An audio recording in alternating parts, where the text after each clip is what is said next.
오늘도 안녕하십시오. 이신근 TV에 오신 여러분을 뜨겁게 환영합니다. 반갑고요. 그리고 고맙습니다.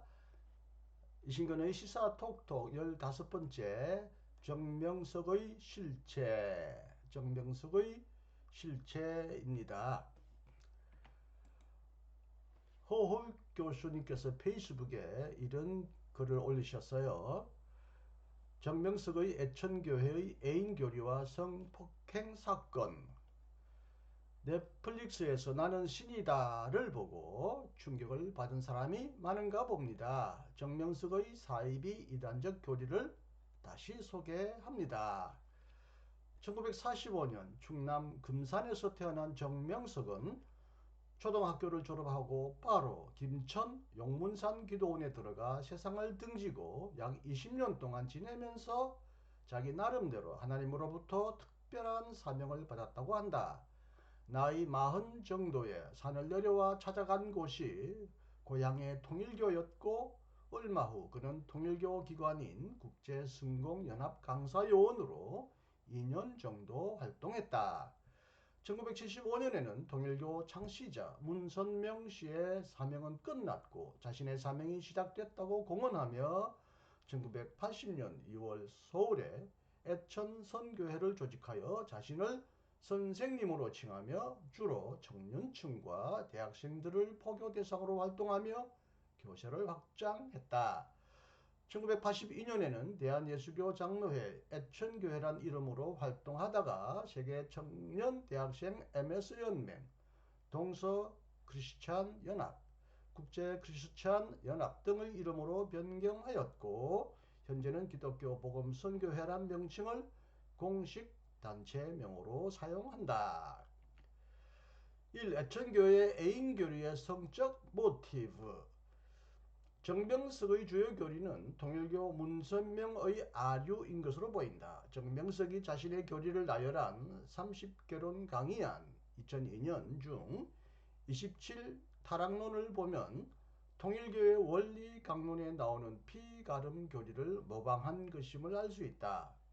선악과는 하와이다. 나무 열매는 번식을 의미한다. 이는 곧 하와의 생식기이다. 먼저 사단의 상징인 뱀이 하와를 범함으로 사단의 피를 전했고 영적 타락, 하와와 천사 뱀과의 불륜의 타락을 말함. 하와는 아담과 성행위를 함으로써 육적 타락, 하와가 타락 후 아담과 부부 관계를 맺음으로 사단의 피를 전했다. 그리하여 아담과 이브는 하나님의 선의 혈통을 번식시키지 못하고 사단의 악의 혈통을 번식시켰다. 인간의 더러운 피를 깨끗이 하는 데는 피가름이 필요하다. 예수께서는 영혼만 구원하셨기에 육신을 구원할 지름주가 다시 오신다. 정명석 비유론 서울 도서출판명 1998년 21쪽. 정명석의 애천교회의 황당한 교리는 성부와 성신의 관계를 영적 부부관계라고 주장한 점이다. 성부, 성자, 성신을 가족관계를 대입시켜 아버지가 성부, 어머니가 성신, 아들이 성자라 하였다. 그런데 성자 예수는 성부 아버지와 성신 어머니의 영적 부부관계로 태어났다는 기괴한 삼위일체론을 주장한다. 성서에는 성부나 성령은 성을 초월한 존재이다. 따라서 삼위를 가족관계로 묘사하는 것은 정통교회의 삼위일체로 심각하게 왜곡하는 주장이 아닐 수 없다. 정명석의 또 다른 황당한 교리에 의하면 성약시대는 하나님과 인간이 애인관계가 되는 애인시대라는 주장이다. 문선명은 구약시대와 신약시대와 성약시대를 구분하였는데 정명석은 이 3시대론을 세 가지 관계론으로 확장시켰다. 구약시대는 여호와 하나님과 인간이 주종관계이고 신약시대는 부자, 아버지와 아들 관계이며 구약과 신약의 약속이 이루어지는 성약시대가 도래한 현시대는 새섭리시대, 애인시대, 신부시대로 칭할 수 있다는 주장이다. 마태복음 9장 14절부터 17절에서 예수님은 신약시대 때 하나님의 아들로 오셔서 자신의 입장이 마치 혼인집 신랑과 같음을 말씀하셨고 요한복음 3장 29절에서 세례 요한은 예수님을 들어 신랑이라고 말하였으며 그를 맞는 자들은 신부들이라 칭했다. 메시아로 오는 자는 종교적으로 볼 때 신랑이며 기다리는 자들은 신부라고 종교적으로 밀접한 관계로서 비유하고 있다. 그러므로 지상의 이상세계 곧 지상 천국이 주님의 재림으로 이루어질 때 주님과 우리들의 종교적 친분 관계는 애인적 관계, 신랑과 신부의 시대가 됨으로써 지상 천국 시대를 신부 시대, 애인 시대로 부를 수 있으며 재림으로 말미암은 주님의 새 섭리 시대 천년은 애인 시대, 신부 시대로 정할 수 있을 것이다. 종에서 아들, 아들에서 애인으로 회복되고 복귀됨을 완전 회복이라 한다면 종으로서는 더 이상의 회복이 없을 것이다. 정명석 군의 말씀 1권 서울도서 출판 명 2005년 191쪽에서 192쪽. 성경에 하나님과 인간의 관계를 애인 관계로 한 곳은 없다. 그러나 신부라는 표현은 등장하지만 이는 하나님과 이스라엘의 관계, 예수와 교회의 관계를 표현할 때 상징적으로 사용한 것이다. 정명석의 애인시대 교리는 육신을 쓴 재림주와 애인 관계가 되어야 한다는 성적 모티브가 필연적으로 함축되어 있다.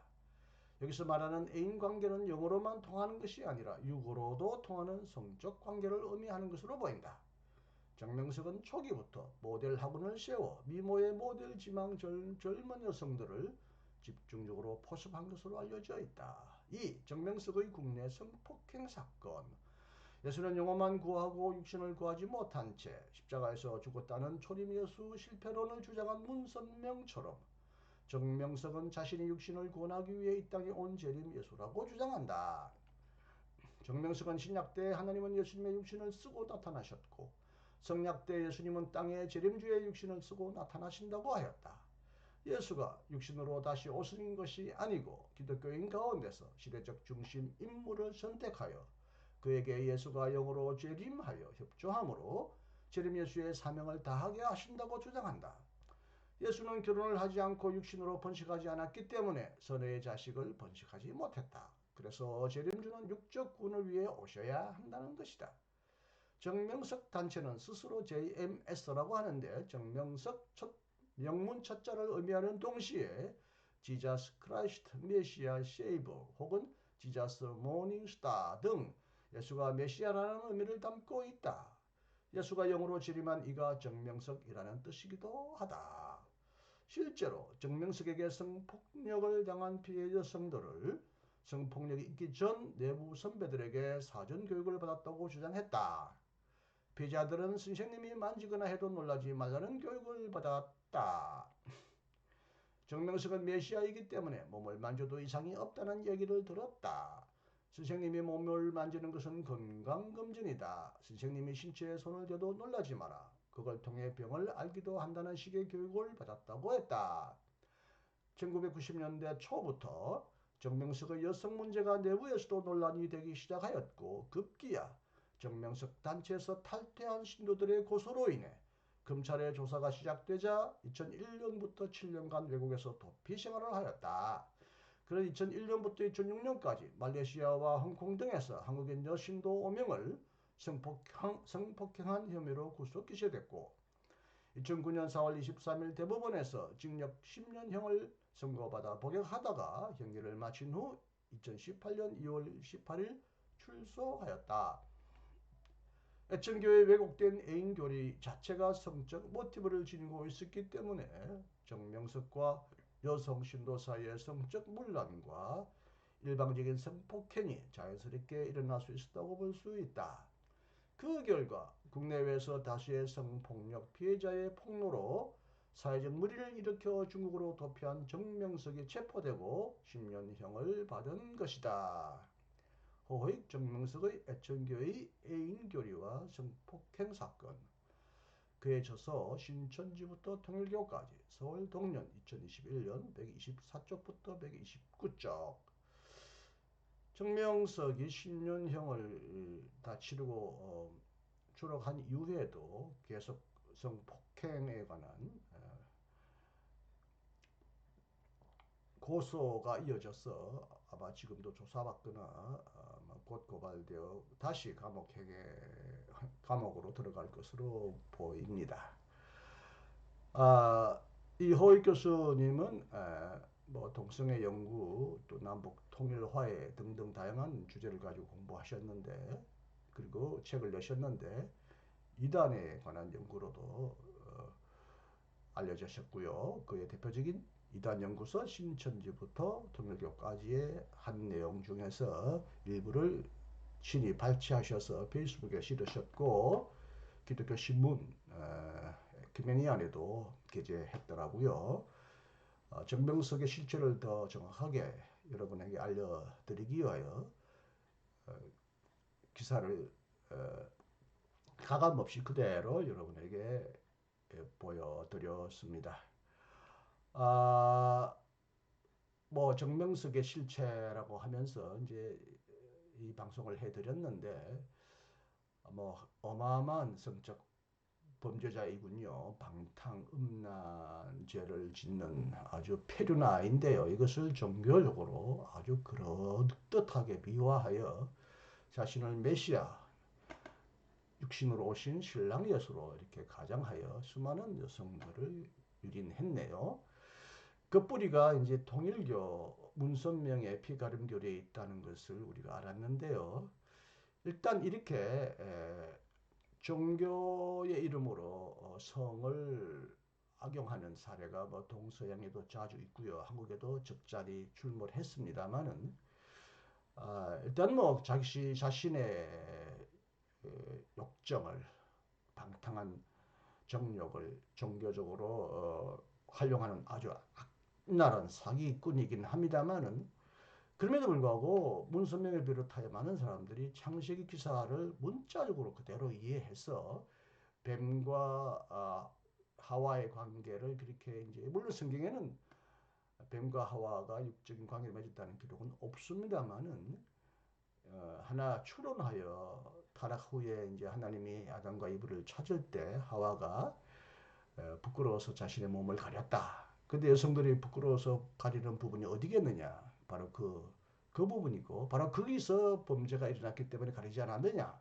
그래서 한 단계 상상력을 추가하여 자신의 욕망을 거기에 투사하여 뱀과 하와가 육적으로 타락하여 인류의 피가 떨어졌고 이것을 다시 회복해야 하는데 예수님은 결혼하지 않고 육신의 구세주로서 활동을 하지 못하고 죽었기 때문에 육신의 피를 깨끗하게 하는 메시아가 나와야 한다. 이래서 과거의 문선명도 이 피가름 교리를 가지고 많은 여성들을 범했다는 기사를 본 적이 있는데 거기를 더욱더 교묘하게 확장하여 이 교리를 더욱더 기발하게 자기의 욕망에 맞추어 이렇게 여성을 성폭행하는 종교로 기독교를 등갑시킨 것은 참 기가 막히고 까무라치고 놀라울 일입니다. 이게 뭐 정통교회가 아니니까 우리가 안심할 수 있다고 해도 안 되는 것이 정통교회에서 자라난 이단의 하나의 갈래가 아닙니까? 정통교회가 뭡니까?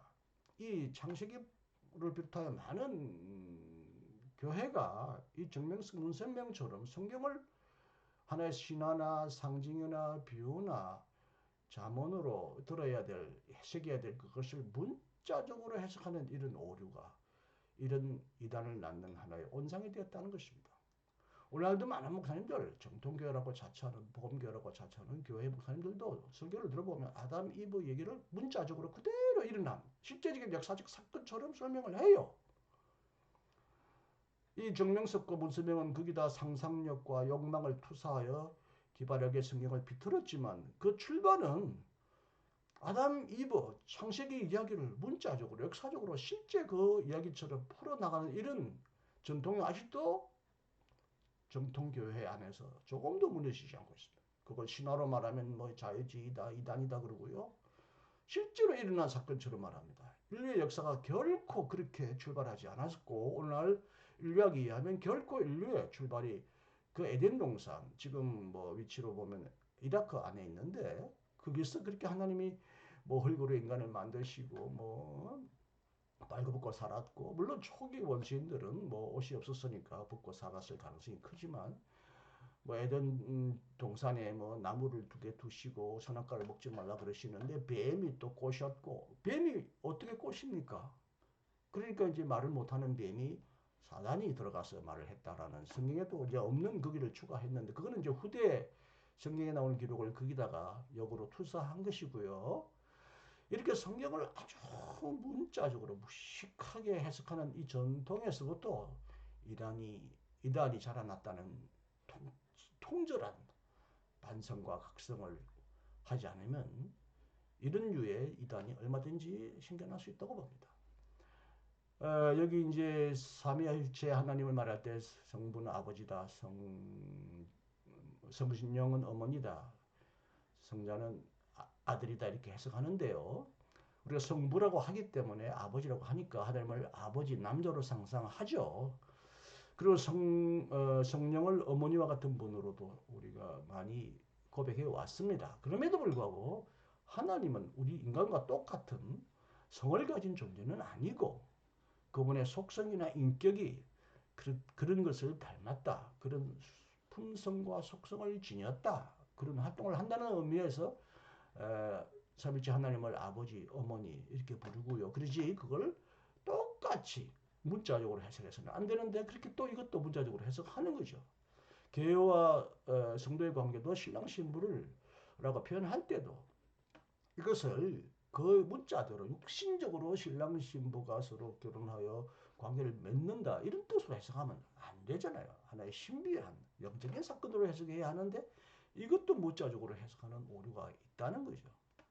또 사실은 이제 성부 시대에는 뭐 하나님과 인간의 관계를 종이다, 율법을 지켜야만 행하는 종의 관계라고 말을 해 왔고요. 또 뭐 성자 시대에는 아버지와 아들의 관계라고 말을 하지만 성령 시대는 이게 애인 관계다 이렇게 말하지 않습니다. 성령 안에서 하나님과 우리는 서로 더 친밀한 친구를 맺어주셨다. 친구 관계다라는 의미에서 친구의 관계로 해석하는데 특히 이제 교회론에서 바울의 편지에 빗대어서 신랑 신부라고 말하는 이 교훈, 물론 구약 성경에도 하나님과 이스라엘 백성의 관계를 이렇게 부부의 관계를 표현하는 부분이 있습니다만은 이 부부의 관계를 하나의 영적으로 풀이하지 않고 육체적으로 풀이하고 이렇게 왜곡하는 이것들이 이단 교리 안에 은밀하게 숨어서 이걸 결국 여성 폭력으로 비하하는 빌미를 제공한다는 측면에서 정말 우리 개신교가 성서 이해로부터 이미 출발하여 수많은 악성 이단을 만들었다는 의미에서 이 제발 성경을 문자적으로 풀이하지 않고 성경을 비평적으로 읽고 때때로는 인문학적으로 읽고 때때로는 비유와 상징으로 읽는 이런 훈련을 하지 않는다면 한국교회에서는 이런 종류의 이단이 계속 출몰할 거라고 저는 생각합니다. 목사님들은 자신의 권위를 내세우려고 성경을 말씀이다, 말씀을 선포하는 것이 하나님의 말씀이고 내 설교다라고 하는 권위를 확장하려고 성경을 조금 더 비평하지 않으려고 하고 그리고 성경이 하나님의 말씀이라는 그 근거하에 모든 것을 문자적으로 해석하다 보니까 이런 어처구니 없는 이단들을 양산하는 빌미가 되었다는 하나의 측면. 물론 이 정명석은 성경을 악용했을 뿐이지 성경 그 자체가 잘못은 아닙니다만 어쨌든 그럼에도 불구하고 성경을 잘못 해석할 수 있는 토양과 온상을 정통교회가 깔아주었다. 난 이 점을 오늘 특별히 강조하고 싶습니다. 정통교회도 목사님들이나 또 교인들 관계에도 여러 가지 다양한 성적인 비행들이 일어난다고 하는데 그럼에도 불구하고 이것을 성경을 빙자하고 성경을 통하여 자신의 비행을 합리화하거나 거룩한 것으로 미화하지 않는데 이단들은 자신의 욕망을 이렇게 비틀어서 성경의 관점을 비틀어서 최대한 추구하는 자신의 욕망을 추구하는 방탕한 탕자가 되었는데도 오늘날도 이런 것들이 계속 자라나가고 견제되지 않는 이유는 어리석고 순수한 교인들을 가스라이팅하는 그들의 교묘한 사기술도 사기술이지만 성경에 대한 비판적인 안목을 길러주지 못하여 성경을 기막히게 교묘하게 비틀어서 해석하는 것에 대하여 비판할 수 없도록 눈을 눈을 맹인처럼 만들어버린 오늘날 맹인이라고 하면 좋은 표현이 아니니까 제가 시정합니다. 시각 장애인처럼 성경을 눈뜨고 깨닫고 깊이 공부하지 않게 하고 무조건 맹목적으로, 맹목이란 말도 이제 감겼다, 보지 못한다, 눈이란 뜻이죠. 맹목적인 성경 연구, 맹목적인 성경 우상화, 목사 우상화가 이런 이단들을 만드는 하나의 중요한 원인이 되었다는 측면을 여러분에게 꼭 지적하고 싶습니다. 이거 제 결론이나 제 평가가 좀 본문보다 더 길어진 것 같아서 죄송합니다. 하여튼 이 부분이 매우 중요하다고 보기 때문에 이단을 막는 하나의 비책으로서, 하나의 해결책으로서 성사문자주의로부터의 탈출도 중요한 것이 될 수 있다는 것을 여러분에게 강조했습니다. 그렇지않아도 한국교회가 사회적으로 여러 가지 비판을 받고 지금 교회가 여러 가지 이제 침체 위기에 처해 있는데, 이런 이단들이 바로 할 뿐만 아니라 이제 이것들이 공적인 홍보 언론 매체를 통하여 바람을 타면서 교회가 더욱더 시련을 겪고 힘들어질까봐 걱정입니다. 정말 나부터 회개하고 기도하고 새롭게 교회를, 하나님의 말씀을 선포하고 교회를 세우는 일에 다시 매진해야 하겠습니다. 또 말이 길으시네요. 아이고 참. 예, 오늘도 안녕히 계시고요. 건강하시고요. 이런 이단을 잘 방어하고 올바른 교인들을 길러내시는 일에 오늘도 최선을 다하시는 우리가 되기로 합시다. 안녕히 계십시오. 감사합니다. 이신걸이었습니다.